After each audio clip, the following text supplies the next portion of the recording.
Artists do self. And then you have those virtual shows. How did the virtual shows come to be? Oh, dude, that was funny. I saw one that happened between just another guy and like this guy that I do it with. This guy musically from the Rap It Out, and I saw it, man, and it was like audio quality kept dropping, all this stuff. The stream kept lagging. Like, coming in this year, we got stuff where we kind of want every single performance to be like, what you're submitting, what we're submitting. None of the pre-recorded like YouTube kind of stuff like that. Like Yo, it's you gotta this year's understand, all. nobody outside of you and I knows what you mean by that. So you gotta break down what that means a little bit.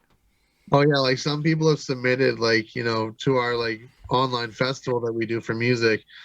Like they've So submitted hold on, like the online festival. I only know because I participated, so I'm aware of what this is. It's like you can find them on his YouTube channel. They're like these long ass video streams that he was leveraging Premiere, so it was like being streamed live. All the artists who participated, which included CB Mac for those who care, included Chemo, the Key to More Greatness, a couple other people from Montreal that you may know about. I don't actually know if there's anyone else, but either way, we all sent in these little 5 to 20 minute snippets of a set, and he sewed them all together and made this virtual concert. And you've done three of them now because I've given you yeah, three sets. three of them in 6 months. So thank you a lot for three sets. Yeah, I think you're one of the few people who ever did the three of them in 6 months. And that's what we're also looking to change is really like not so fast. Like, this year we might do three of them, we might do two of them, but if we do three of them, it'll be the entire year. Like 4 months between. If we do two of them, 6 months between. Give people time to, really prep up what they really think their best content is from the last 6 months or whatever. But what I was talking about with the quality was like some people sent in like, like just strung together like YouTube videos, strung together music videos, and we want it to all be live, like as live as it can be.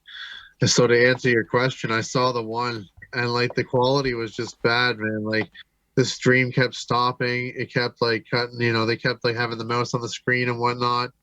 And so I just said to the guy, I was like, this is horrible.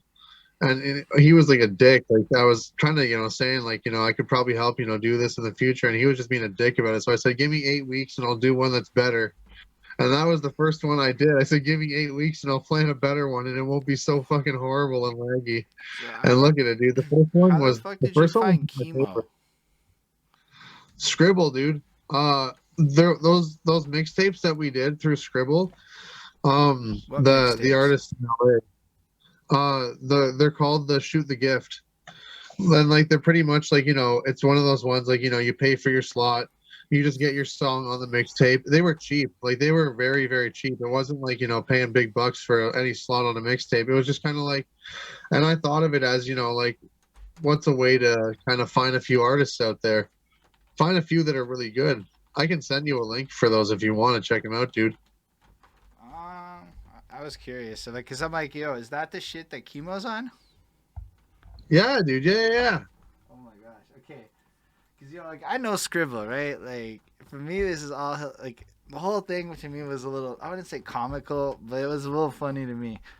Um, yeah, okay, cause so Scribble is like a guy that I encountered in album review land back in the day.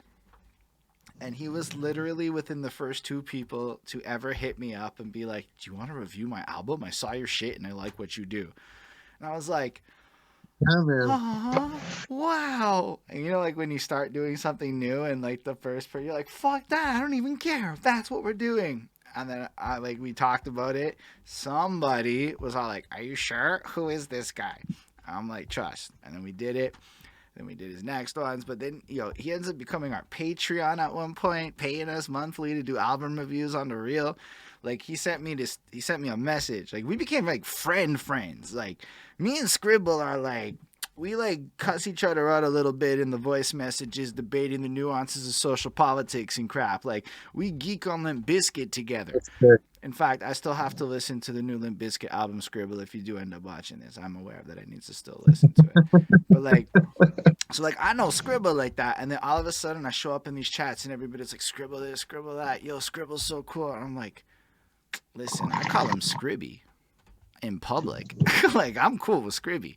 Like he might like slap me one time, but that's okay. We can get over it. But like for real, he was like, yo, before COVID, he was supposed to come up to Montreal, and I was gonna be his like go around with him guy. Like that's the level of cool we got. And then y'all showed up and Scribble this, Scribble that, and I'm like, oh my fucking god, this is the mixtape. Because that's how I met Chemo. Chemo I met randomly on Facebook, and then he's telling me about this random ass guy that has mixtapes, and it's like, is it Scribble? Because I knew about Scribble shit. Because I hit him up one time, and he's like, bro, I'm gonna be real with you, it's not free. And I'm like, cool. Thanks for being real with me. I'm not it. Right? And I'm like, but it's you? You're the guy that Scribble linked up with and made the mixtapes with. Like, you gotta understand, I know to everyone out there who's watching me react like this is like somebody did some Nardwar shit in my life level of full circle. That's how wild it was when that happened to me.